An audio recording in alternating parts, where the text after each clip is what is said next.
You're watching Every Days and Saturdays, USCC veteran. Let's go, baby.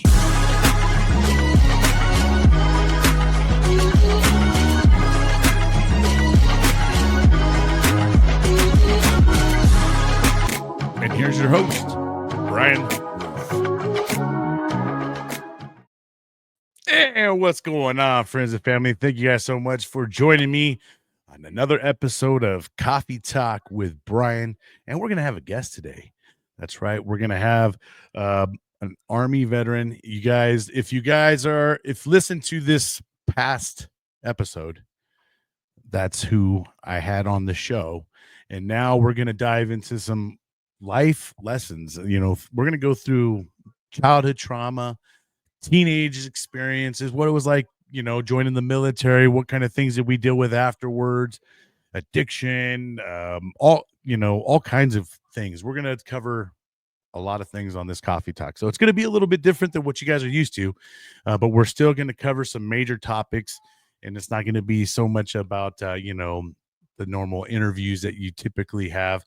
It's like I said, we're going to be dealing with today. We're going to talk about childhood trauma, and I know Marie, she's been through a lot, and I as well as children. And, it definitely has a big impact on us as adults. And I know a lot of us out there don't deal with our childhood trauma. A lot of us just want to put it away in a file and never deal with it. But I do believe a lot of that has a lot of to do with who we are today, and some things that maybe we don't like about ourselves. Maybe it has to do with those kind of things. But we're going to dive deep into this stuff. We're going to get knee deep into it and have some fun. But you know how we do on the show. What you guys got in your coffee cups? Got my Everyday Saturday sticker on there. Got a couple more of those. If you guys want one, let me know and I'll send you out one.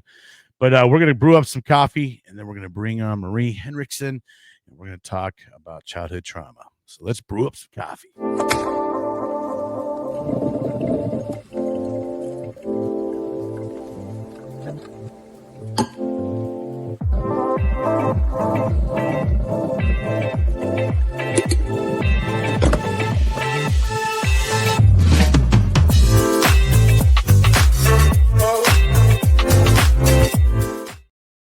All right.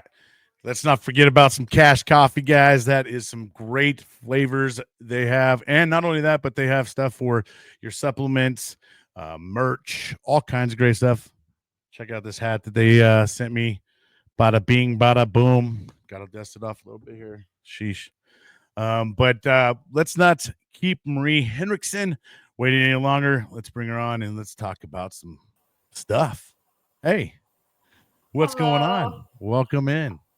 Thank you. I'm glad to be here. Yeah, welcome back. Glad to be here. Yeah. Right, and now we're here on Coffee Talk. So, everybody out there, don't be afraid to have your favorite beverage in your hand and drink up and get ready to get involved. We're going to be talking about something that's kind of hard. I think this is a really hard subject for, I think, a lot of people out there, because I think there's so many people out there that don't want to deal with their childhood trauma and things that they've experienced.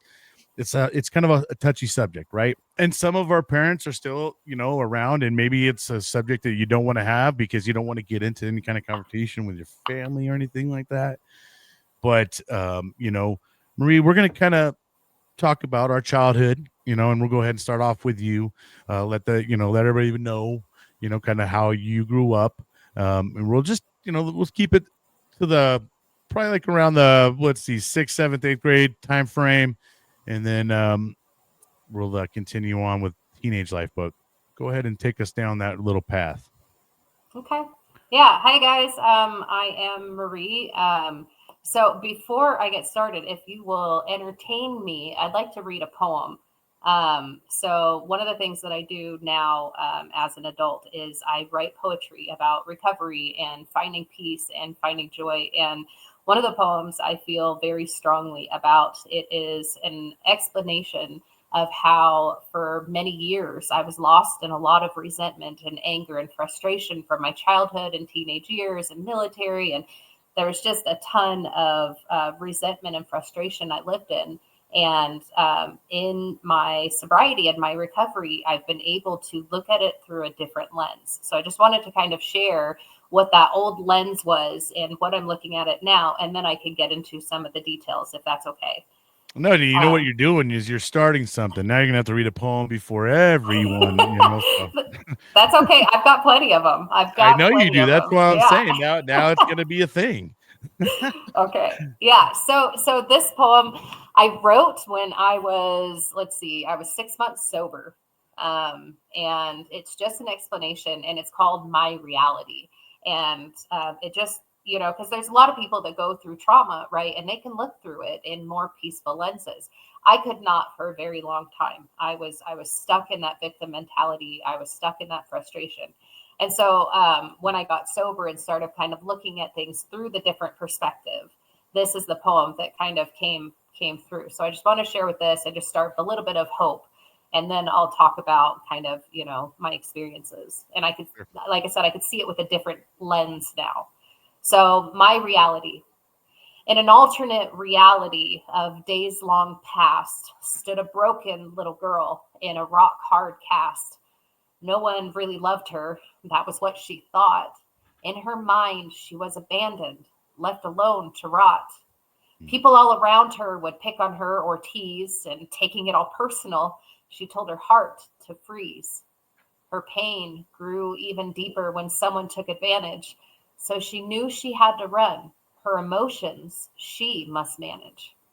The beginning was to fake a smile in every situation, becoming a chameleon so she could prove her station. Next were the addictions, manipulating, lying. Before she even realized it, no longer was she trying. It became a way of life, no effort left at all. To run or drink her life away was her only call. Going through the motions, not letting others in, she felt that to pretend was the only way to win. She saw glimmers here and there, but never finding peace, running to wrong places to try to get release. The people she kept close, she loved as best she could, but most were lost just like her, clinging to falsehood. The ruin this was causing never crossed her mind. Her worth she had been walking on, so hope was hard to find. It took her long to realize her perspectives were all wrong. She was worthy of true love. She had been all along. With this simple knowledge, lines were surely shifted, and the weights of old realities were slowly being lifted. The past provided lessons for healing to occur. She learned to focus on today, for the future was a blur. Now, in this strange new realm unfolding every day, stands a hopeful little girl discovering her way, vulnerable and open to learn humility, willing to make progress towards the day she's free.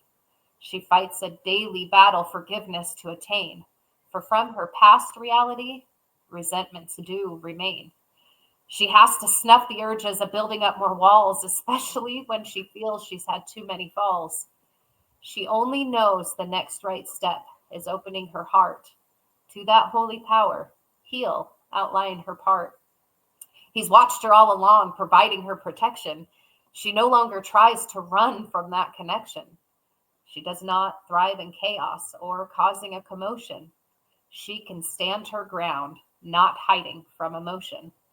The unknown, though a mystery, no longer is so scary. If the present is unpleasant, she knows it's temporary. She gets up if she falls and holds her head up high. She knows that it's okay if she needs to cry. Continuing this daily, her past no longer binds, and on anxieties of tomorrow, she can lower blinds. Not knowing what the future brings is but a tiny cost.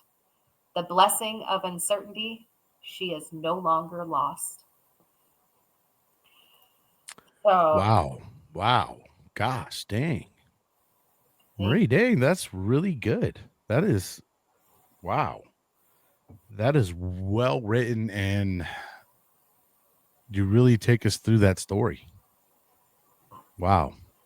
thank you. That's amazing. Yeah. Yeah, it's been a journey, because there was so for so long I just sat in pain and frustration and anger, and I didn't even realize that most of it was because I didn't use my voice when I was a child. I didn't feel safe. I didn't feel comfortable. I didn't use my voice. It's not that, there were some people that I probably could have talked to if I felt comfortable, but I was so lost in this scared, fearful state that I did not reach out to anybody, you know. Um, Mm, but yeah, like I'm able to kind of look at it and just be like, I don't have to let that stuff define me anymore. And so I'm still working through, like sure. I've got a long, long way to go still. There is a lot still in here but I'm unraveling it, layer by layer. Um, but yeah, so I'll just kind of tell you, like last week I went into some details, and I'll just go into a little bit more. So I was born to parents who were lost in addiction. There was a lot going on there. I don't remember a lot. I've got stories, from my brother, from the biological father side, from the biological mother side, and my adopted parents. So there is a story there that I have created, but I will never fully know the truth of everything that happened. Based off of just what you've heard is how you've been able to formulate it. You specifically do not, and it's probably a lot of it is because maybe you have blanked a lot of it out, right? I mean, Yes. we do tend to do that as we experience trauma. We sometimes completely forget about that situation unless others sometimes shed a little bit of light on it. And sometimes you're like, oh my gosh, you know what? I kind of remember that. Or maybe you don't at all. You know what I mean? And now you're just basically living off of other narratives, you know? Yes.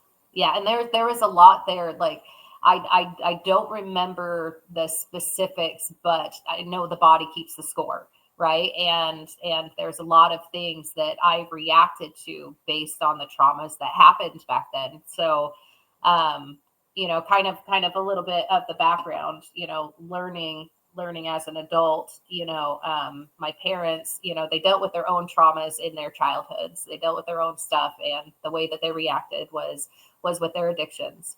They got married at a very young age. My biological father dropped out of high school to join the military to take care of his pregnant girlfriend, which they got married.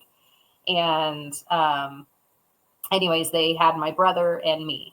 And when I think I was around 2 or something like that, is when he got discharged out of the military, and they separated. And it wasn't a very good situation. It wasn't a healthy relationship. I don't know all the details. I know that there was some uncomfortable things that were going on there.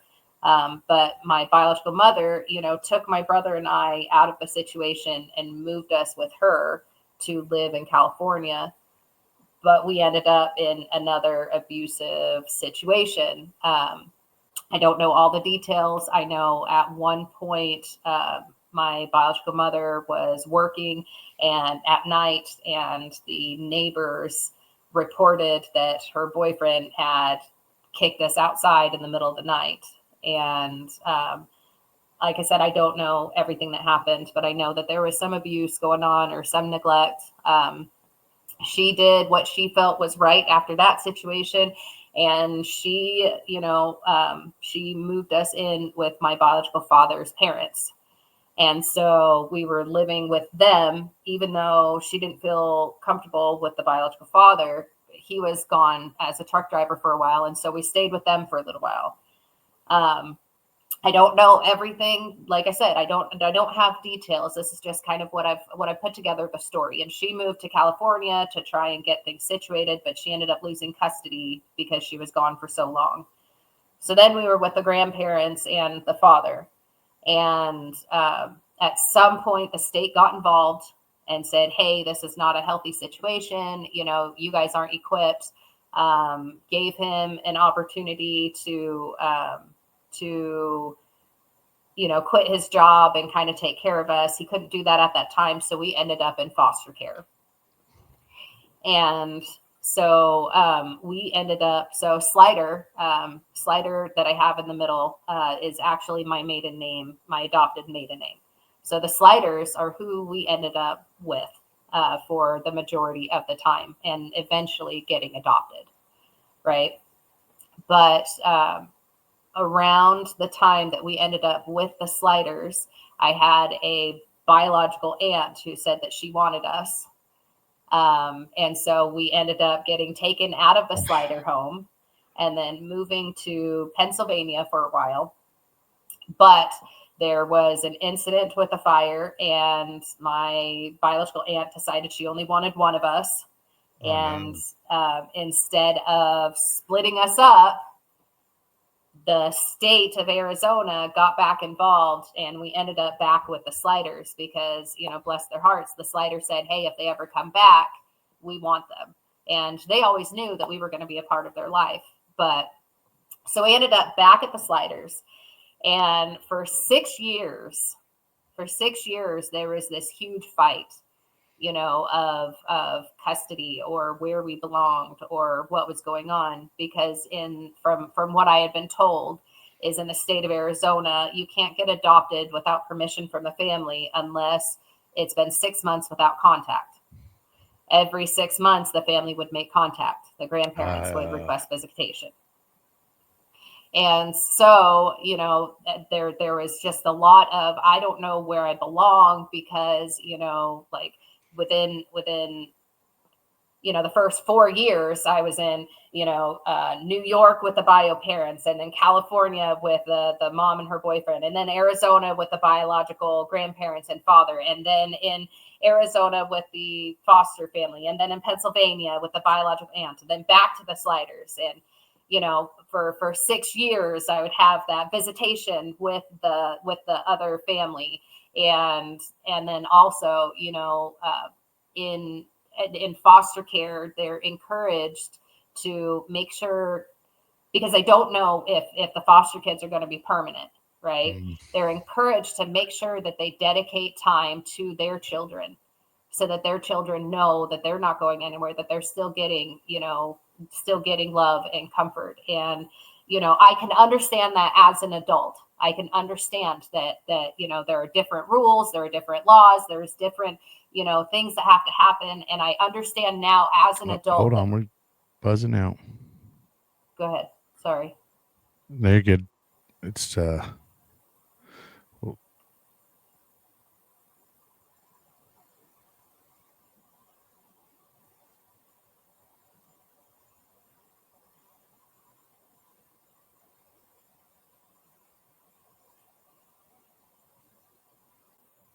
all right. Well, you got to love technical difficulty. So we're back. It's okay.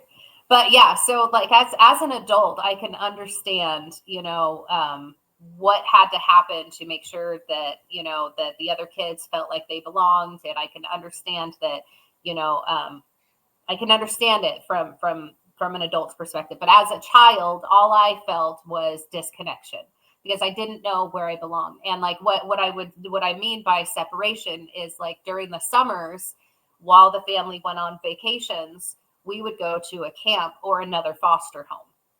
And so we had a hard time with that. Or, for Christmases, we'd have two separate Christmas trees, and there is like, I understand why it happened.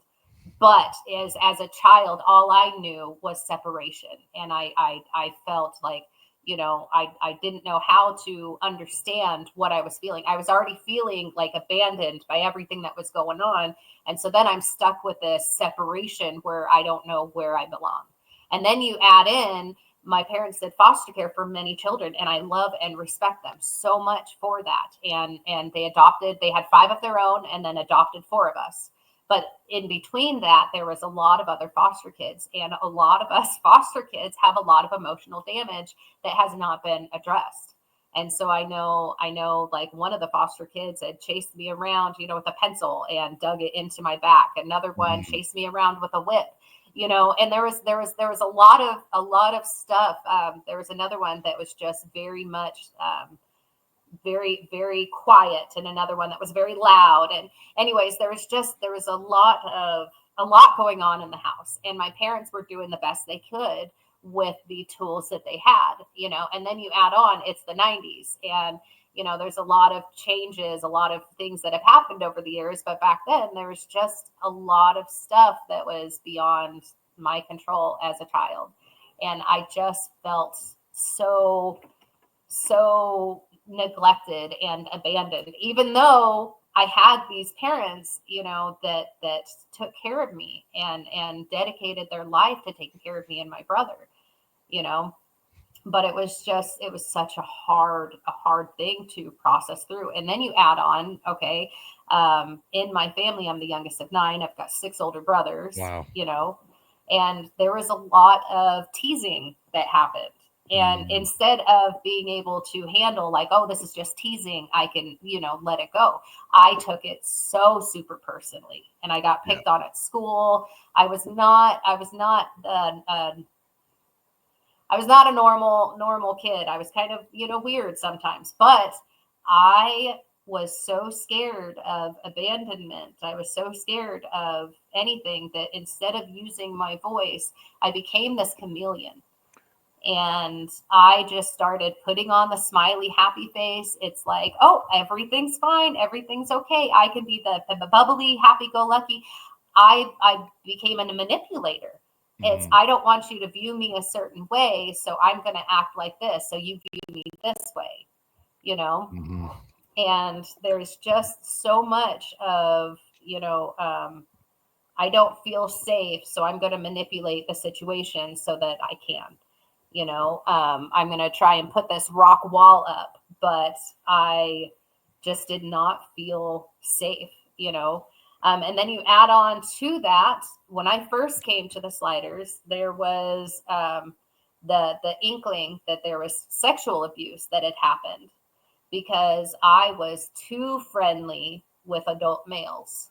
Mm. When you're that age, it's typical to be intimidated by them, but I was like jumping on my father's lap, like before I met him, and there was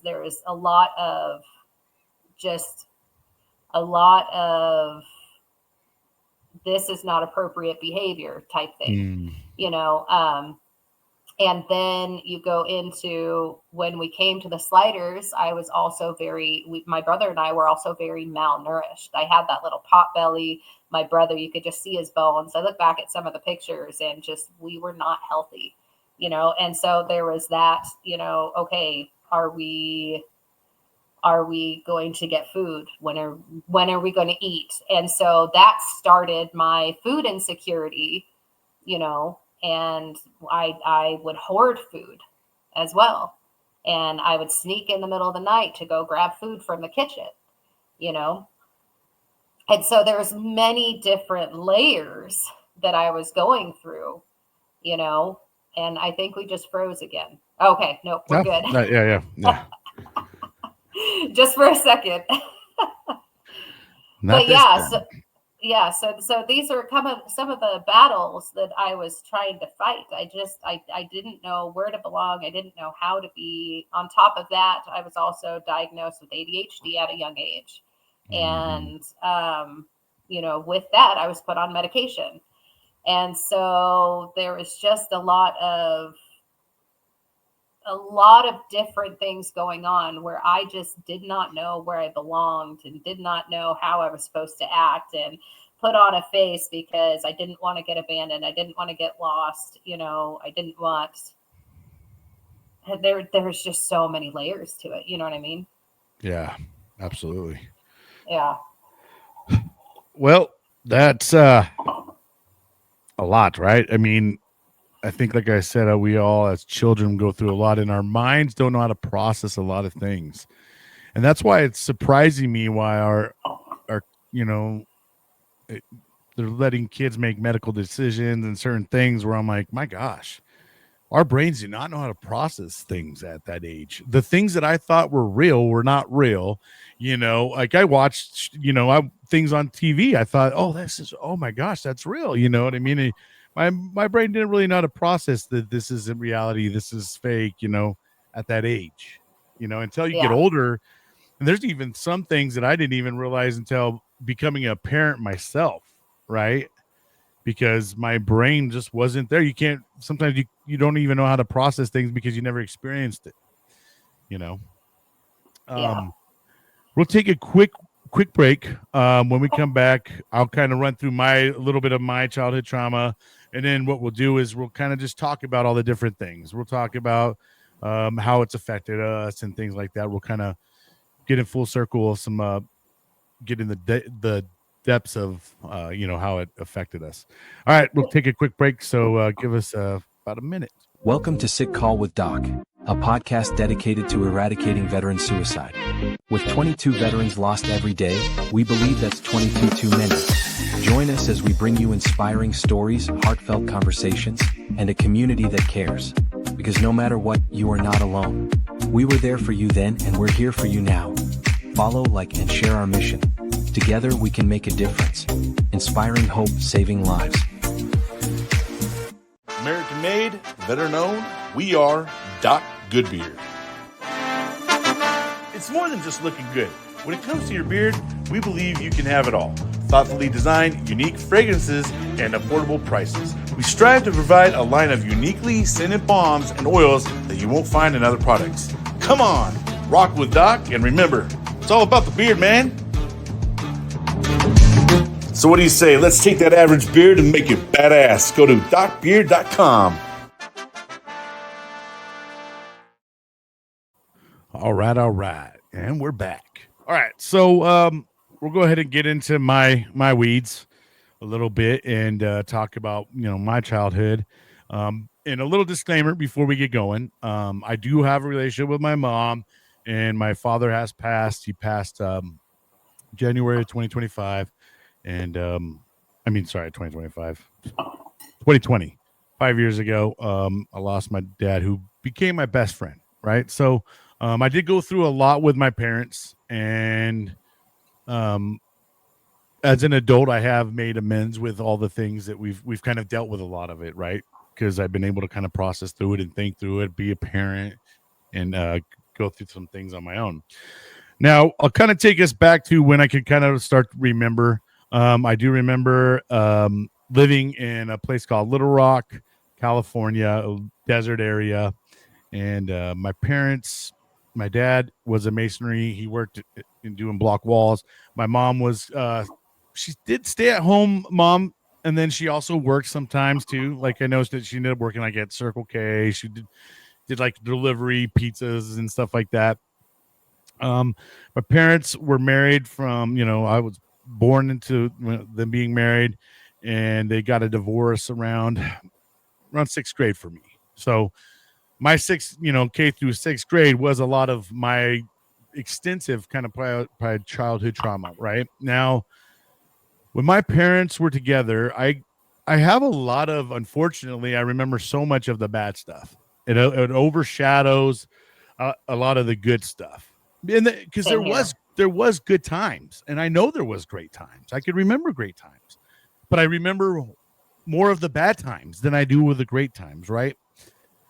So some of the things that I can remember is that, my parents fought, and when they fought, it was very loud and very, to me, sounded extremely violent. And one of the memories that has always stayed in my mind ever since I was probably around 7-8 years old, maybe, when this occurred. But my parents got into a huge fight with each other, and my dad basically had my mom pinned, and he had his fist up like this, and I'm in the doorway watching him as he's on the bed with my mom like this, and he's telling me to shut the fucking door. And my mom's yelling, call your grandpa. I'm torn, right? I got one parent saying, screaming, don't you fucking do this. And I'm scared of the shit as my dad, right? Because, my dad just, I'll give you a little bit of a background of my dad, as soon as I kind of get through this story. But I was scared of him, right? So I shut the door, but then I ran and called my grandpa. So I did both things, really. I listened to both my parents. I shut the door. I didn't really want to shut the door because I was scared for my mom at this rate of time, and my dad was scary. He just was scary, and I always heard him being the aggressor, right? I mean, and who knows if he was, but because of the way he reacted, he always seemed like he was the aggressor. And that actually translates back to me as me being a dad, right? I react in such a way that it makes me look like I'm the guy that's in the bad, but sometimes it's just my horrible reaction to some things. If I was better at it, I would be in a better situation during a conversation instead of me reacting so horrible that it outshadows the real problem, right? So, um, anyways, I call my grandpa. Somehow my mom makes it outside the room, and I'm in the living room, and my mom tries to grab my arm and pull me outside the house. And my dad's right behind her, and he pulls my other hand.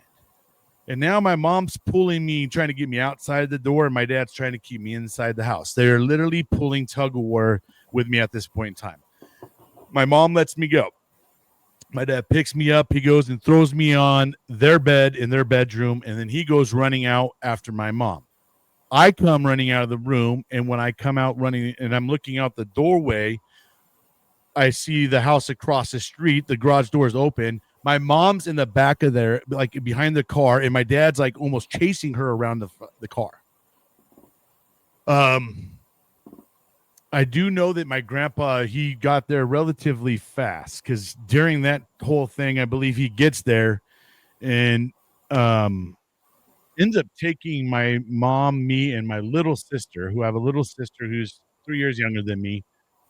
She's probably just, a little baby or a toddler around this time. And they take me and I go stay at my grandparents. That was kind of a thing, right? Like whenever my parents ever really got into it, we would go stay with my grandparents, and as they would try to figure it out, or if, whatever. Um, so a little bit of a background, right, on my dad and my mom. My mom and my dad met each other young. They were in high school, right? And they basically met each other around sophomore year of high school. My mom went to this school called Palmdale High School. My dad went to Lancaster High School. AV High School. And they're in the same little kind of like town, but they're like cross rival high schools. They met. They both dropped out of school at a young age. Around, I think, sophomore year, they dropped out of school. My dad worked as a masonry for my mom's dad, doing block wall and stuff like that. And that just became super, being in construction and stuff like that, and that, like, that you got to keep that energy up all the time. My dad started doing crystal meth at some point in his life, and he became super addicted to the crystal meth. And that, I know, started to drive a nail or a wedge in between my parents, and created the problem. My mom did not like him being, using the drugs, and because my mom started getting super religious as well, going to church on, every Sunday, and my dad wouldn't go, and then what ended up happening with that whole situation is my mom would want me and my sister to go to church, right? I started saying, well, my dad's not going. I don't want to go. Right. You know what I mean? So I'd be fighting the not wanting to go to church, and my mom fighting with me to go to church. And so the whole thing with church ended up becoming kind of combative, right? It's turned into an ordeal because my mom's forcing me to do it, and now I don't want to do it. And there's a time I can remember as a kid where I was so upset I didn't want to go. She left me. And then I was crying because I wanted to go, because she left. You know what I mean? I just was confused. I think I was just a very confused child. I also wanted to please my parents, a lot of the time as well.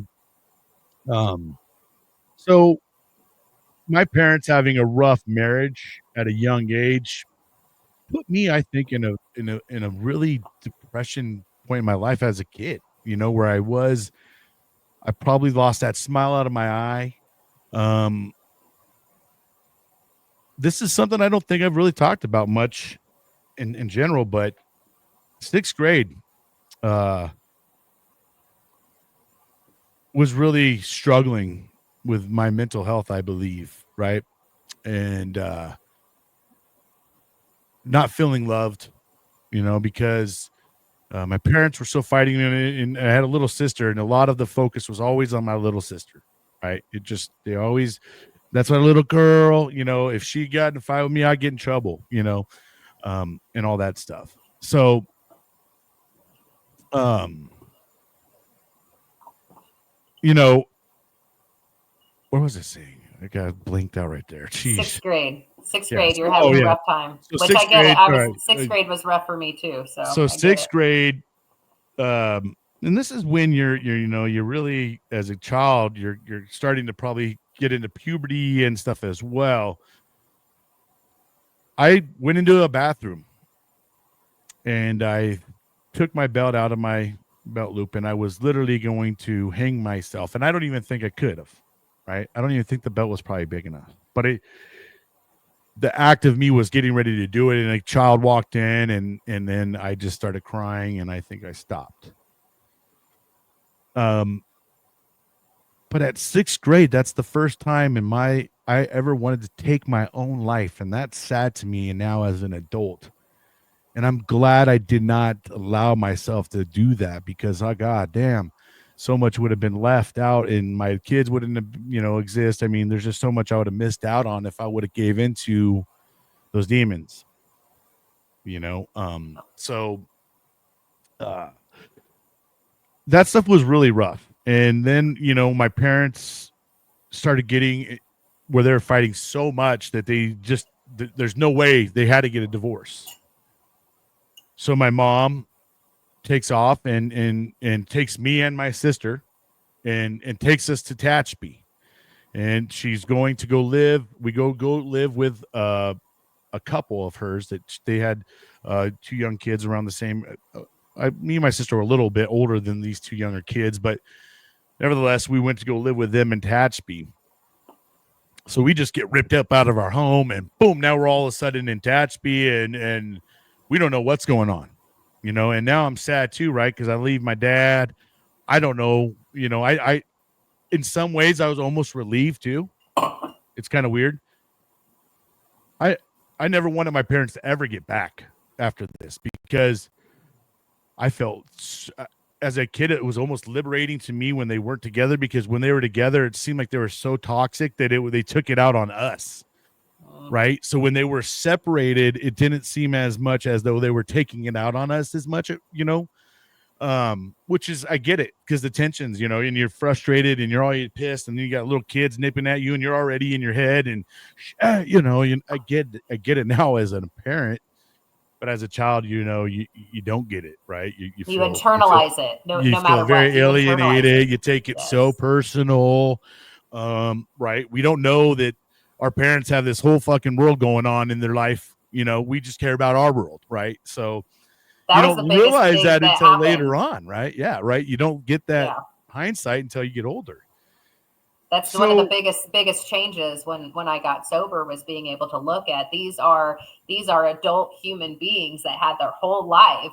They have their own journey. My biological parents, I'm able to see them with different eyes, because they Yes. went through their own journey similar to me, and then my adopted parents, I'm able to look through their eyes and just be like, hey, they were doing the best that they could with Once you put how their many shoes on, it's a traumatized little children different. Yeah. and their own children. Yeah. When you Yeah. put There's someone else's so shoes on, much. it's a little different. That's 100%. Yeah. So another big thing that happened, right? Like, so I get in a big fight with my mom and my sister and her little friend at my house.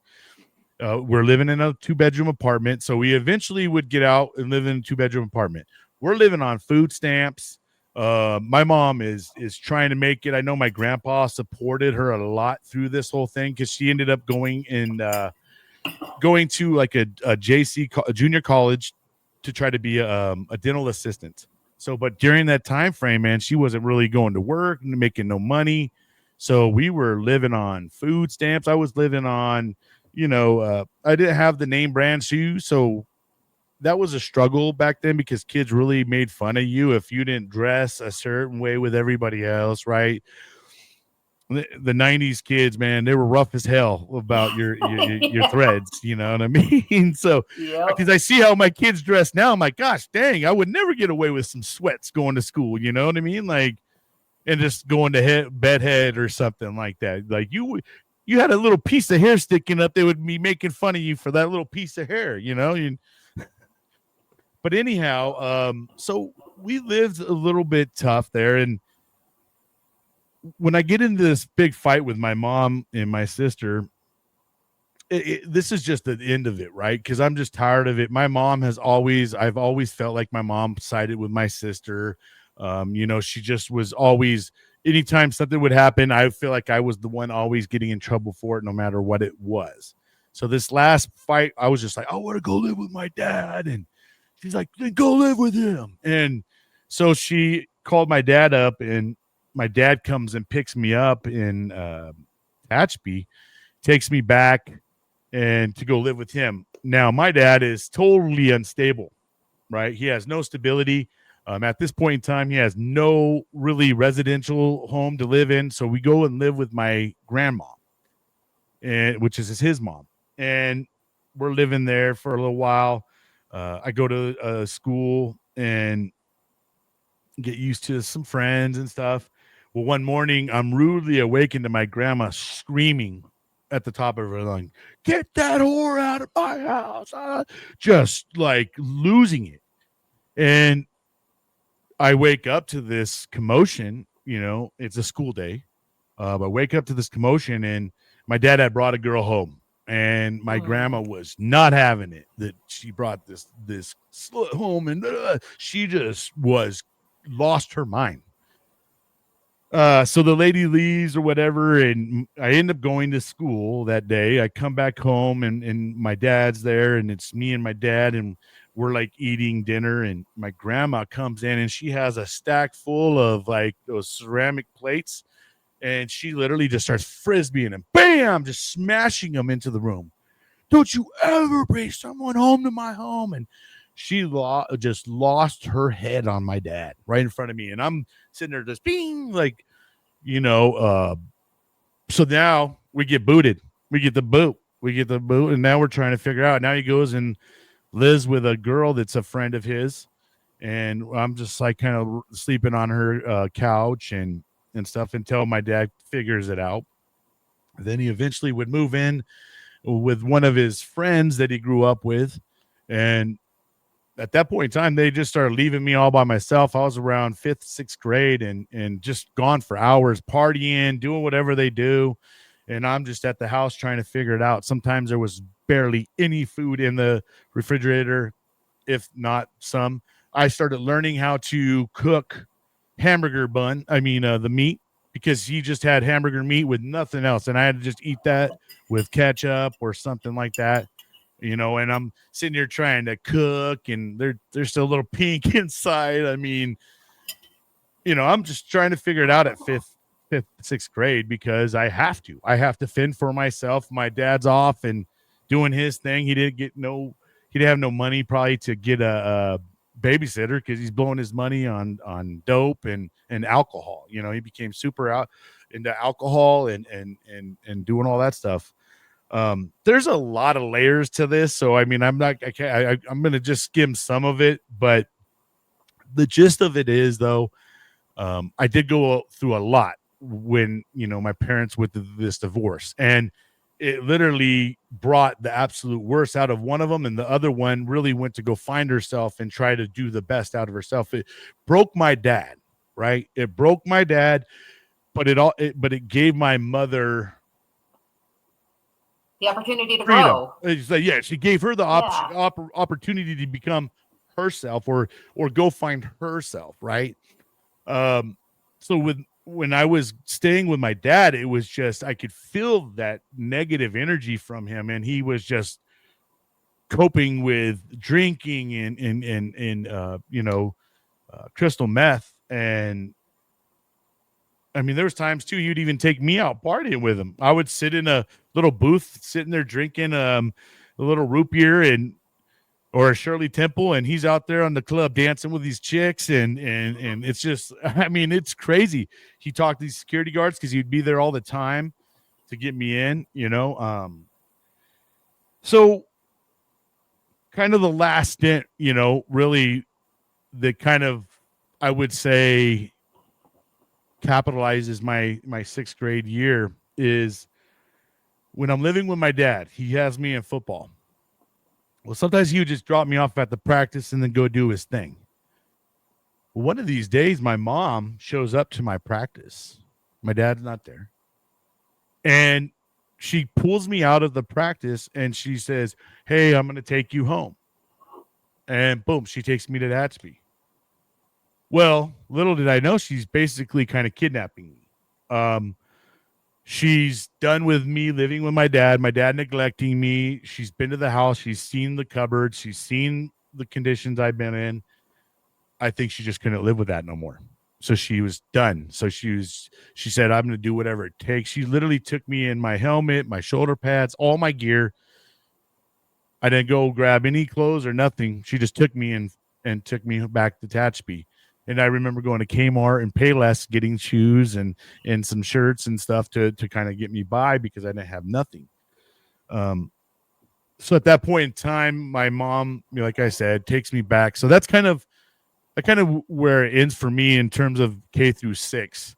There's obviously a lot more layers in there that I kind of skimmed through, but that's kind of the gist of it. And you can see that, from what I've dealt with, my dad struggled with addiction, the separation of divorce, things like that really weighed heavily upon me as a kid. And when we get more into the adult stuff, I'll reflect back as to how some of that, as I'm getting older and looking now and even talking about it now, how I can see how some of that actually has some connection to how I am today, right? Yeah, that's the same here, so for me, go like kind of moving forward with, I was saying, that I dealt with all of that foster care stuff, right? But when I was 9, we were finally able to get adopted. And so once we were finally able to get adopted, there was that little bit of permanency, you know. We're However, starting I to get a had little bit not, of that stability because, I mean, yeah, I think kids require stability. I mean, yes, for them to have a functional life, they do a lot better. Just imagine taking like a globe and shaking that son of a bitch up and then trying to process life. It's a lot easier if nothing's floating all around and it's just steady, yes, right? So yeah. stability So is that steadiness. yeah. So kind of like, how in your 6th grade, you kind of like, you're like, okay, now I'm with my mom, and that was kind of me when I was 9. It's like, okay, now we've got some stability, and those next few years were, me still reeling from all of this, not sure where I belong and what's going on and not understanding it. And that's when you start hitting the puberty at 10, 11, 12, kind of going through that. And so those next couple of years were, they were good, but they were also I didn't know how to process any of this stuff, which led into our next section when we talk into the addictions and talk into the teenage years, Oh but like yeah, those couple because of years, like I actually like I felt more stable, but I still hadn't processed everything. And so like, I am grateful for my parents, right? Like my adopted parents, they really, really cared for me, and especially in the way that they could, right? I can't remember a game or a concert that my mom wasn't there. My mom was there and she was super supportive. My dad was working a couple different jobs at the high school, and I remember feeling that love and that goodness from them. They brought me up in religion. I fell away from that religion for a while, but that was because of my own resentments, and sure. I'm back into it. But I among all of the crazy, they gave me a little bit of stability, and they encouraged that relationship with God for me, which is what led me to being able to find a lot of that freedom from the resentments, But back then, I just didn't know how to understand it. And so I know now that they did the best they could. And I had some real, like you were saying, I had some amazing experiences, especially, you know, being adopted at 9 and then going through the temple with my church. And, you know, that was such an amazing experience. And there was other really good experiences, you know, but yeah, in that traumatized little brain, like I was talking to a friend before this, and we were talking, you know, about some of the things in our childhood, because she's a little bit older than us, but we were talking about how back then, you know, one of the hardest things from our childhood, you know, there's been this huge shift of the way people relate to children. But back in the 90s, there was a lot of just do this, don't ask me why. Sure. Yep. You know, yeah. Don't ask questions. Yes. And so there was not a lot of room for the children to have a voice, you know, because we didn't quite understand, you know, Now we're going polar opposite crazy stuff. now, right? Yes. But like the thing is like back then, you know, when you're going through all of this stuff, and then you've got adults who are going through their own emotions, and they're still trying to process through their own, and they're trying to raise these little mini children. And, you know, there's this generational stuff that happens and builds upon. And, you know, like kids end up taking the brunt of it without even trying. It's not that the parents don't love them. It's just there's a lot of stuff that gets passed down. And a friend of mine, we were talking right before this, and we were talking about how back in the 90s, there wasn't a lot of repair. There was react and move forward, react and move forward. Don't ask, don't talk about it, just keep going, move forward. You know, kids are resilient, push through, you know, you don't need to explain anything to them. You just keep going. And so there wasn't a lot of that repair. Like something's happening, I don't know how to talk about it, and I don't have adults talking to me about it and accepting that, hey, this is hard, let's move forward. But the reality is that kids are resilient if they have the tools to keep moving forward. But we weren't given those tools back then. No. And it's not anyone's fault. It's just the way it is. And that's where it's whatever your kid brain could go figure it out, right? Because you were left to figure it out on your own. So and like it's not condemning the parents. It's not condemning the adults, right? That's radical acceptance that it just is what it is. That was a culture back then, right? And that's the way once they were conditioned to believe, right? So it's all in the matter of what culture or what way are you born into, right? In whatever narrative you're born into. And so then we go into nowadays, like, because we were raised like this, our generation has kids where there's a lot of the babying that goes on. There's a lot of validation, which is amazing. Validate, but not make excuses. And that is the thing is we have gone to this other side. And so we have to find that balance where it's happy like, medium. Hey, let me address, this is what's going on, but you are not a victim. Let's keep moving forward. And so it goes from don't address to validate everything. We need to find this balance in between. And that's where I'm learning in my sobriety, in my recovery, is that the feelings I had were valid, you know, and I can address them and say, hey, this is how I felt. But I also don't have to say this is my parents' fault and they were so shitty to me. And no, because they weren't. They were doing the best that they could with what they knew. And everybody is dealing with their own version. I call it sickness. We are in a sick world. Our brains, our bodies, everything has some sort of sickness in it. And I have to look at everybody is doing things through their own sickness and finding healing and recovery. And so it's just a different way to look at it. Like we dealt with this stuff. We didn't know how to talk about it. And going into later sessions, we'll go into more of my journey of how, and I'm sure yourself, at how I use this stuff as cannon fodder to fire at other people and to take advantage of people and to manipulate and to hide and to run and to hurt others, you know. And I ran in my addictions because it was like, oh, poor me, pity me. Like, no, I didn't have to do that, but that is the way I reacted. And there's a lot of other people that react that way too. But now I can find that this is the story that made me who I am. But I don't have to look at it with pain and frustration and blame. Yeah, I feel like you're going through too. Yeah, my situation, I think, definitely made me a runner. Yes. And what do I mean by that is that if sometimes when I feel like the situation something I can't handle, or I feel like maybe there's not exactly a result or end result to it, I want to run. I just want to deuce it. I don't want to deal with it. And that's played a part in my marriage. If my wife was, didn't keep me at bay, like you ain't going nowhere, asshole, type thing. I probably would have ran, because I'm a runner. I do try to run away from things because I guess I've hit a point in my life now that I don't want to fucking have problems, right? But we don't live in a world that there's no problems. But that's the thing. It's like, man, I'm like, gosh, damn, I've dealt with so much. I really want to stay away from it. So it's also kept me where I don't have as many friends and stuff in the world because I hate to say it, but I feel like the more friends you got, the more fucking problems you end up with, right? You know what I mean? So, and I hate to feel that way, right? But that's how my mind has worked because I lacked a lot of stability during my younger years, right? Yeah, that's one thing I did not have is stability.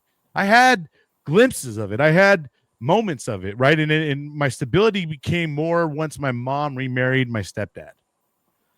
Once that happened, and that was probably a good point in my life because I was going my 8th grade going into my freshman year that they did that. And that was probably really good because that actually my trajectory changed a lot. I went from being more of the thuggish, ruggish like kind of person into something else, but I won't get into more. That's going to be later down the road.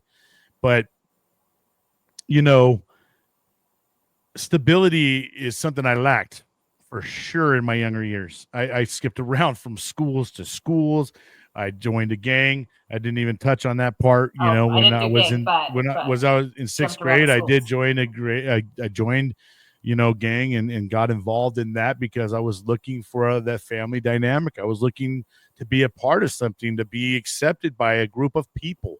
Because I think I was such a loner at my house when I went to go live with my dad. I would be out there just playing with ants and making it like black ants fight the red ants and catching birds and pellet gun shooting and things like that. I was always by myself, right, as a little kid, and so I I gravitated it to the groups of people, and I that's why I love playing sports too, right?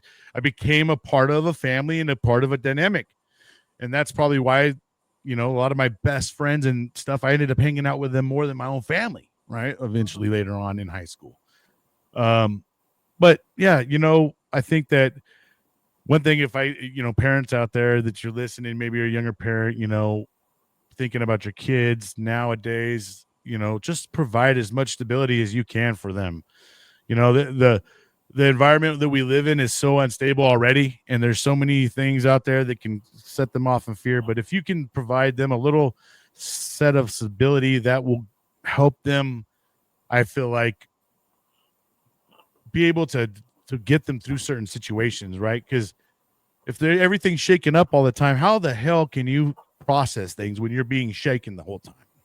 You Well, know, I'll also add on like stability, that one sometimes is hard to do, right? sure, no, And yeah, absolutely, but the thing that I will add on, is encourage repair, encourage acknowledgement of what is going on, acknowledge, hey, I'm not okay, this is why I reacted, this is what's going on, and talk to kids, because kids pick up on a whole lot more than people realize. Yes, kids are resilient, but only if they have the proper tools and the knowledge of what's going on.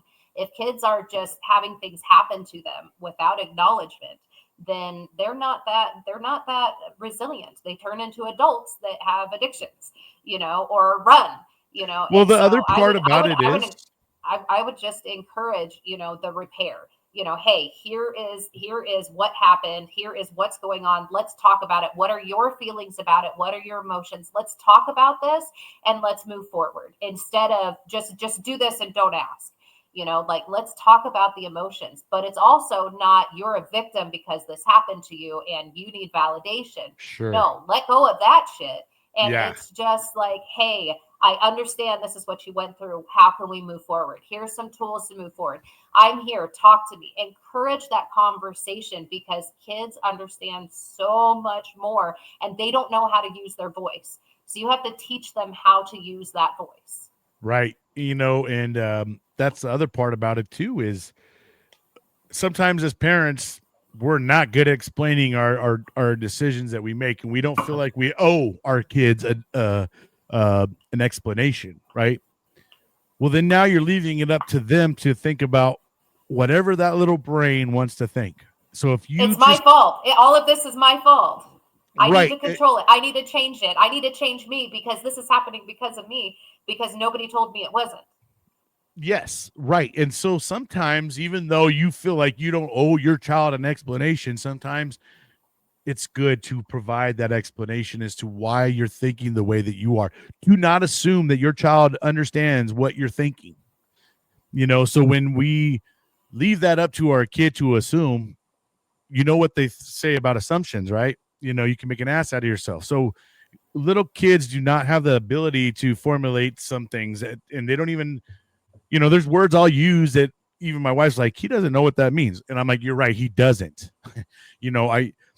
So we sometimes forget who that we're talking to our little kids, and then we just expect like, oh, they know this. Well, we just assume that they know this. Well, sometimes they don't, and that little explanation sometimes can bring clarity to them instead of leaving them with uncertainty, and then for their little brain to assume or even go into the level of, well, what if that's because of me, or something like that, right? Think about, it's hard to sometimes bring yourself back to when you were a kid and think about how you felt in certain situations, right? And you're like, Well, I hated that, and then I would never do that as an adult. And here you are, you know what I mean? being your mom, being your dad, the one you were saying, I hated when they did that, yeah, I was just gonna say, like, that's kind of like a big thing, right? Is when the parents are going back into their own childhood. There's sometimes that it's like, well, this is the way I had it, so it has to be this way. The thing that I would encourage is challenge those stuck points, challenge those lies. Get into therapy yourself, get into a support group. I will die on that hill of support groups, finding a healthy support group, not one that's going to enable certain behaviors, right? Sure. But go get into a support group that can help you kind of process through those stuck points that you told yourself because of what happened, so that you can start helping your children, change those stuck points. And along with that support group, you need someone the accountability, right? For them to hold you accountability. Because sometimes in our mind, we're like, oh, well, this was right. And then you go talk to a couple other people like, that wasn't so, like X, Y, and Z, there's not right. You know what I mean? But in your head, we're always right or something. So, having someone out there that's going to hold you accountable, and not be afraid to hold you accountable too, right? Because that's the thing sometimes with your friends. It's a little bit of a gray area because your friend doesn't want to hurt your feelings, right? And they don't want to cause commotion, right? Sometimes. But a real friend is going to tell you like, hey, you're out of pocket right now. Adjust yourself, instead of, oh, you're good. Who cares? It's just them, No, sometimes we need that motherfucker to sit there and say, nah, bro, actually, it's you, dog. You shouldn't have did that, or you shouldn't have said that, or you did this and that. Can I actually read one more poem for you? Oh, yeah, let's do it. It's a good way to, we started that way. We'll kind of finish it off that way, so. So with this poem, so I was thinking about, like, I don't have any children myself, right? It's something that's not going to happen, especially with this medical problems that I have. I'm not going to have any children. So you've accepted that part in your life, yes, right? Yeah. It's been a journey. It has been a journey. I imagine. I always thought that I would be a mom, Sure. But one of the things that I've been doing as I've been kind of like processing through that and processing through this healing is thinking about that child that I used to be, and learning how to mother the inner child that I was, and like thinking about how if I did have children, what would I pass on? And I'm actually writing a couple children's books. I've got 2 of them written, looking for an illustrator. So if anyone's interested, let me know. But I've got two books where I started writing to my child, and it turned into children's books, right? Wow. It's so the series is going to be about the facing emotions as a child. But anyways, so the thing that I was just thinking, relating back to what we're talking about, right, is for parents. The place that parents have to start is to be a parent to their own inner child and get the support that they need, will process through their own traumas, process through it all, figure out who they are, regardless of being a parent. Figure out their own emotions and feelings. And so that is where this poem kind of came from. And it's called Inner Children Need Mothers Too. And so it's kind of, I had to go through that idea. If I'm not going to be a mother, I'm also talking to doctors about getting a hysterectomy. And so it's that idea that, okay, well, who am I, like, without being a woman? Like, if I don't have the bearing children aspect of me, who am I as a woman? And going through all of those stuck points and those emotions and whatnot. But as I've been thinking about all of that stuff and challenging stuff, it's like, what roles of mother have I fulfilled? Just because I don't have my own doesn't mean that I don't fulfill that role. And it also, anyway, so it's just kind of like processing through all of this stuff. How can I parent my inner child? And so how would I comfort That is such a an physical interesting child? perspective, but Yeah. Gosh, damn, bing, like boom. I Yeah. mean, really, gosh, Yeah. it's that you could have put it really in a better way, though, right? Because we still have that inner child in us, and sometimes it's fun to find that inner child as an adult and have that fun again, right? Find a Yes. passion to something, and you almost feel like a little kid. And sometimes I think we're scared to reach back and have that inner child in us, right? Like I think Yes. people are afraid, like, oh, everybody's gonna make fun of me if I, no, man, let's have some fun, jeez. Well, yeah, and so that's exactly why I wrote this poem, is like, okay, what would I say to a child that I can say to my inner child? And Right. so this is where this poem comes from. Okay, let's check it out. So I need to zoom this because I don't have my reading glasses on. Okay. So it's called Inner Children Need Mothers Too. And I just wrote it in March. So it's a brand new, like, Perfect. this is a whole new level of healing that I'm going through, right?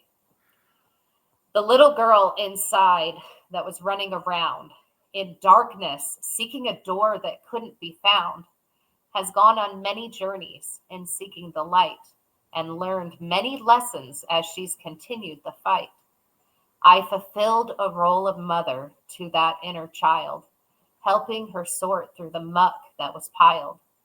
As others have shown me the way to seek God, I remind the little girl to hold the iron rod. If she lets go to seek a distraction, I put my hand out without overreaction. I guide her back with patience and love because that's what's being shown from above. She sometimes gets tired along the way, so I ask God to strengthen her day by day. Like most children, when emotions are high, getting overwhelmed, she'll sit down and cry. Those moments are super special to me. Like a mother, I embrace her lovingly. It's a representation of a heavenly hug when God holds me warm and snug. One day, I'll let go of that mother's role. Someone already paid the toll. For that little girl will be fully healed. That blessed atonement is set and sealed. For now, I'll continue showing up day by day for myself and for others along the way who need a surrogate for their inner child because they may have felt exiled.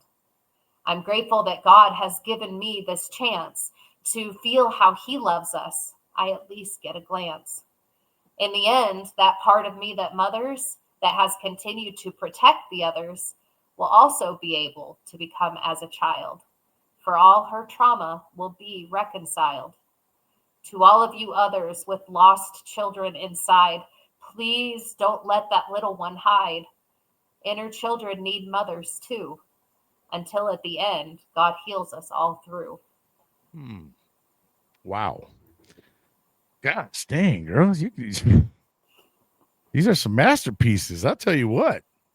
Wait till this Thank stuff you. all gets publicized. My gosh. I Thank you. can't even, your poems are definitely relatable probably to some other men and women out there who have gone through a lot of I mean, like I said, the one thing that I've learned a lot about being on podcasts and things like that is we're not alone, right? Mhm. Everybody, we have a lot of visitors along the way with us that have been through the exact same thing, so um but the great part is that you're now we're at a level that we can kind of speak it and be more of an advocate and say, hey guys, hey man, you're gonna have some struggles, right? And they're gonna be really hard. But you know what? The better part is when you can look back on those things and realize how amazing of a human being are you, right? You get to learn that about yourself. And you start to learn how to love and appreciate yourself, not in a selfish way, in a healthy way. No, there's a difference between being selfish and self-centered. You Yep. get to be selfish. You are allowed to be selfish. You matter. You Yep. matter. You have to place yourself first.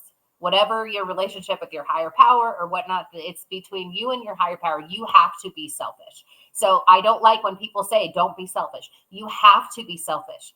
You There's a just, that, healthy selfish. yes, where it gets dangerous is when you get self-centered. So selfish, Yes. I am important. Self-centered, I'm the only one that's important. And that is where the struggle is. So I And wish there's that a huge they would distinction change that I up. think, I think that people Yes, don't understand that part because they feel like when they start to be selfish, right? They don't realize that they're not being self-centered. exactly. You're allowed to be selfish because think about yourself as a foundation. Yes. Do you want to be a stable foundation, or do you want a foundation that just crumbles as soon as someone grabs onto your foundation? Exactly. Exactly. So you have to be selfish. And I wish that there was more talk about this. And I know there's a Sure. lot of people that are doing this right now. A lot of people, and I'm so grateful. I have watched podcasts and listened to all sorts of stories of people encouraging that. Be selfish. You have to come first. In Yes. front of your children, in front of your family, in front of the world, in front of service work, you have to come first. Take care of yourself. Do not be self-centered. You are We're not the all only one that matters. we're You are all building yourself to help other people. You are building yourself to be a better support in the community, to your family, to everybody else, right? But you have to come first Yeah, because we're all yeah, basically a vibe, right? Every one of yes. us are a vibe. You either have a good vibe to yourself or you just bring that negative energy. There's folks out there that literally come into my home and I can feel their negative Mhm. energy from their just the way that they carry themselves. And that's because they are literally not dealing with things and they're getting caught up, right? You could always tell when you get someone who is so bogged down that when you go to have a conversation with them, it almost looks like they're looking past you and they're just like, yeah, yeah, and then they're looking at their cell phone after that, and you could always tell that those people typically are the ones that have so much going on and they're putting so much attention on so much others that they can't even focus at what the task is at hand, right? And so that's the thing. Sometimes we gotta allow. There's people out there too that they won't even allow themselves to go to the bathroom because their kid just sits there and attaches themselves, and they're trying to go potty, but they got their kid there.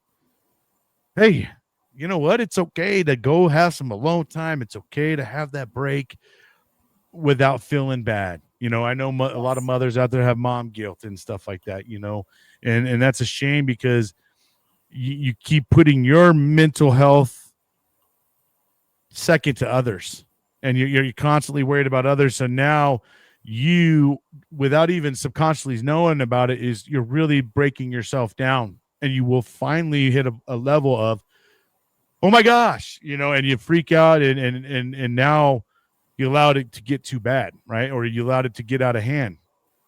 That's the thing. You got to start to slip and understand like we invest so much into other people.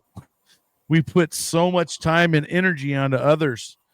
Like some of us have our favorite people out there that we're just constantly like put hours and invest hours into them when you could be going and investing some hours into your own stuff and building up your Yes. product lines or your, what you want to be, right?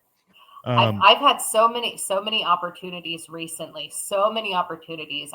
So one of the things that I do, I'm not working because I'm medically retired. And so one of the things that I do is a lot of like unofficial peer support stuff. I don't have to Sure. deal with the rules and laws because I'm not working in that kind of stuff, but I do like this peer support. And so I've had so many different opportunities lately to talk to parents who are empty nesters now. Just went on a cruise for my husband and I's honeymoon, and there's a lot of empty nesters there. And there was like so many people that are talking about, well, my kids are gone, or I lost my kid, or I lost my job, or I lost this, or you know what I mean? Like they're talking about all of this loss, and they're like, I don't know what I'm going to do with my life. And anyways, so I've been having a lot of these opportunities to kind of like explain to them. I was like, well, that's okay. This is your opportunity to figure out who you are. Being a parent doesn't define you. Your job doesn't define you. Service work doesn't define you. You have inherent worth, and you get to figure out your own inherent worth. You get to figure out your own priorities. You get to figure out your own goals, and then find your purpose out of that. Okay. But the thing is a lot of people don't realize you can do that in the middle of your life. You don't have to wait until your kids are gone or your job is done or you suffer a loss. You can do it now. You can find that balance now where it's like, okay, I'm going to be here. I'm going to fulfill this role, but this role does not define me. This role does not define me. I am not a mother. Like being a mother does not define me. It's I not am your not identity. an Yeah. employee. Right. Exactly. So you are allowed to take that time to say, what is my purpose? What is my worth? Okay, I can love my children. I can love my job. I can love doing service work. But if I don't take time to figure out who I am, I'm going to sit in resentment and anger and frustration and not enjoy these roles that I have chosen. And so then you get people who are burnt out and depressed and run to addictions. And like for me, I was addicted to more. It was drugs, alcohol, sex, people, food. It was anything, because I could not find worth within myself. So even though you were in the middle of being a parent or the middle of a job or the middle of service work, you can step back and find your worth and find who you are and your purpose while you're fulfilling this role. This role does not have to define you. You don't have to just let life happen to you and feel like you are a victim, right? Life doesn't happen to us. You can like take an emotional step back and be like, okay, what is my worth away from this? Don't wait until you're 60 years old and then you're finally retired and you're out of your kids' lives. And then you're like, I don't know what to do with my life. Don't wait Yeah. till then. Do it now. Find that purpose within you, and that'll help you be a better parent. It'll help you be a better friend. It'll help you be a better service work or employee. Once you are taking that time to be selfish and figure out what you want and find that love and love that inner child within you, give that child love. It needs it. Be selfish. I think as humans, loss is hard for us, right? And usually the way that we look at things is if we lose this right here, it's gone. We have to replace it with something, and a lot of times what we replace it with is unhealthy habits or something to fill that void that you lost, right? That's why uh, people tend to become alcoholics, become drug addicts or whatever it may be. It's because they didn't know how to handle that loss. Something that we're not good at and is handling our loss when it's gone. We want to put something else there. It's just nature, right? Instead of maybe replacing it with something healthy, right? And that's the part we got to try to figure out is how do we exchange loss with positivity, right? And that's a hard thing to do because those are two things that outweigh each other. Loss and positivity, it's a negative and a positive, basically. But there's a dialectic. There's something called dialectic behavioral therapy. And if you are struggling with the idea that two truths can be at the same time, then do that kind of therapy. Dialectic behavioral therapy. A dialectic means two things are true at once. I can feel loss and find hope. Like a lot of people who say, well, I can't be happy without my kids, or I can't be happy without my spouse. No, you're allowed to be sad and be joyful because you can continue living your life. Dialectic, you can have both. Just because there's a loss doesn't mean you need to fill it. You feel this loss and you move forward. You do both. I think there's so many humans out there that have lost that, right? That depiction of how to depict that you could still have both worlds, right? And like one doesn't have to overweigh the other one. Like it doesn't have to be so detrimental. That's I think what we're also bad, right? Is moderation. We don't know how to find that middle ground of anything. We're either too high or we're too low. We're all over the place. Moderation's not exactly the humans, for forte or whatever the hell you want to say. So it makes it hard. But wow, what a great conversation and a great first coffee talk with Marie. And I think you guys are really going to enjoy this, and it's going to be very educational. And, we're going to talk about some things that are really hard to talk about, right? But once again, it's necessary. And someone out there, I guarantee, has gone through a lot of what Marie and myself gone through. We've both gone through our own different struggles, right? I was, I had both my parents, but they were not stable together. It was a very unstable relationship. Marie was born into, a bad parent situation, then ends up going and moving around a lot, finding no stability in her life, not knowing who to say who's her family or who's not her family, so you can see that we're two different walks of life, but we have some major struggles that we've gone through.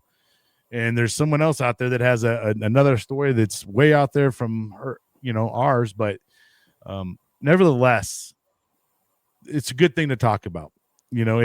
Sometimes we got to reach deep and find our inner child and have a talk with that inner child and say, you know what, you went through a lot, man. I owe it to you now to do some of the things that you missed out as a kid. I never got a remote control airplane. Well, shit, I can get one now. You know what I mean? Like, yeah, you know what I mean? Like, just little things. Like, it's okay to have fun again. It's okay to have that inner child come out and show that to your kids too, right? Show your kids that you know how to be a little kid at sometimes, right? And have fun with them. We don't got to be so gosh dang serious about life. Because I've certainly learned in these 44 years of my life that time is so short. You're never guaranteed tomorrow. And we just got to live and make the best out of every single day we're given and live in the present, and stop freaking out about what's going to happen next and stop worrying about what already happened. Let's think about what's going on here today in the present that we can control and that we can, handle today, right? Tomorrow's never guaranteed, and you can't really you can try to plan as much as you can, but we all know not all plans go according to plan, right? The quickest way to make God laugh is to tell him your plans. Yeah, right. Like, yeah, I have a whole other thought for you, right? Like, what? I really wanted that though. No, you're not ready for it. And that's the hard part too, is finding patience, right? I think that everybody wants that quick fix. They want something to happen right away. And if it doesn't, well, fucking I ain't doing it, get that mentality type thing. But patience is something that comes a long way. And it's a one up you get on someone as soon as you can find that patience. And good things usually come to those who wait. But all right, Marie, is there anything else that you want to end on childhood trauma before we head out of here? First off, I just want to say thank you so much for having me on here. This has been so much fun. Anybody who knows me knows that I love to talk, and this stuff I am so passionate about because I was so lost for so long in that, like one of the struggles that I have is dissociation, right? And there's a difference between disassociation and dissociation. Disassociation, I am not comfortable with the situation. I'm going to take myself out of it, whether it's drugs and alcohol, or it's a healthy, take a shower, go for a walk. That's disassociation. I am choosing to pull myself out of the situation. Dissociation is where I'm sitting in it, but my brain's like, goodbye. I don't want to be here anymore. And so then I go, right? And so Sure. there were so many times in this journey where I dissociate and I would go back into a traumatized child and I would start acting like a child or a teenager, and lost in frustration and emotions because I never processed through stuff. I didn't grow up. Like when I was a kid, I was so lost in all of this stuff. I started hiding and running. And then as soon as I hit puberty and I was introduced to the drugs and alcohol, it was just running. So I never learned how to grow up. And Mm. so I'm so grateful that I've had this opportunity in my sobriety to grow up. And so anyways, like this is one of the things that I'm so passionate about talking about is finding that healing for that child that you used to be, and learning how to see, like, my story hasn't changed, but I am a different storyteller. I can look at it different. I can see different perspectives now. It doesn't change what I went through, and I don't, condemn anybody or myself for how I experienced it or what I went through or whatnot, but I can look at it from a different perspective and I can find that healing. It does not have to chain me down anymore. And so I just encourage you all to, do your own work. If you ever want to talk, please reach out to me. Like, I am an open book. I do this all the time. This is what I love. And not, I used to do it. I used to do it because I felt like I had to. I had an obligation. This is something I'm supposed to do. God wants me to do it. I have to do this. And I was so full of anger and resentment that I lost my shit in 2020 because I couldn't do it anymore. Right. I wasn't around people and I really lost it for a long time. And I got up to my heaviest weight. I got up to 250, over those next couple of years. And I just was not in a good place because I was just full of this expectation. And now where I'm at, going through my trauma therapy back in 22, like I was able to kind of realize I am doing this now because I want to. I love doing this stuff. I am finding love for myself and I am able to help others find love for themselves. So, anyways, I could sit and talk about this stuff forever and ever and ever. And I am always welcome. Like, I am always willing to hear your story. And please reach out to me and take a look at some of my work.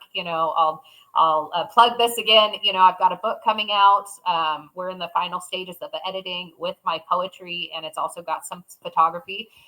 But all of my stuff is free online. So you can go to my website, go to my Facebook, and you can see anything online. But if you want the paper copy, you can have it. But this is the stuff that I write about, is finding that love for that inner child and finding healing and encouraging love and letting go of resentment. So I just encourage you all to continue on your journeys. My book, actually, it's More Me Than I Used to Be, A Journey of Healing. And the first 4 poems is what I call my journey series. And it's different levels of my journey. So there's the beginning of the journey, and then there's what happens when you're in this healing and like you just feel all your trauma reaching and cutting you and trying to pull you back like a rubber band so you can't open that door, and then continuing on the journey. And anyways, like, I encourage you all on your own journeys to find that love and that forgiveness. And if you genuinely want to go through this journey, be prepared that it is hell. It is hell on wheels, and you cannot do it by yourself. You have to be able to have some sort of support group or therapy or church or whatever it is, higher power relationship, something to help you through. Because if you have been lost, if you want to go down this journey, it is worth it, but your trauma will try to drag you down. So I just encourage you to do it. Keep moving forward, find help, support. I'm here. Reach out to me. Bryan's here. I'm sure he's willing to talk to, and Absolutely. I'm just so grateful that you're doing this. I just love this. And I look forward to, more chances to talk and converse. And yeah, just thank you for this opportunity to let me be here. Oh, no, absolutely. And as you guys could see, why she's going to be back again. And we're going to keep doing this, because I think this is, as we're going through it, I think it's going to be a really amazing series for us. And we're going to really get into the weeds and some of the tough talks. Our next is going to be getting into teenage life, and a lot of unhealthiness is started happening, around that time for me, and I'm sure same for Marie. So you guys are going to be hearing about us, and we're being transparent with this, guys. So bear with us, and understand that it's not always easy to be transparent about what you got to be. And when she talks about it's a tough journey to go through, one of the reasons that makes it so tough is because part of your journey is being accountable. And that means that sometimes you got to be accountable for some of the things that maybe you are proud of, but you got to reach deep and you got to own it. So that's what makes some of this struggle a little bit harder too, is that you got to deal with the bad shit that you've done, that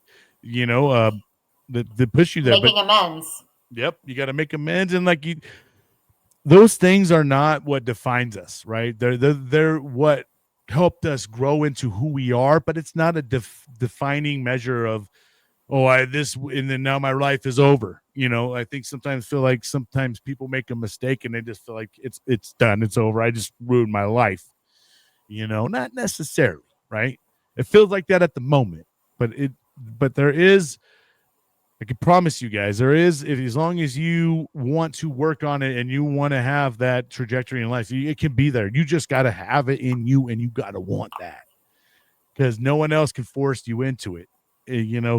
People can say, you need to go to therapy. You need to go do this. You need to go do that.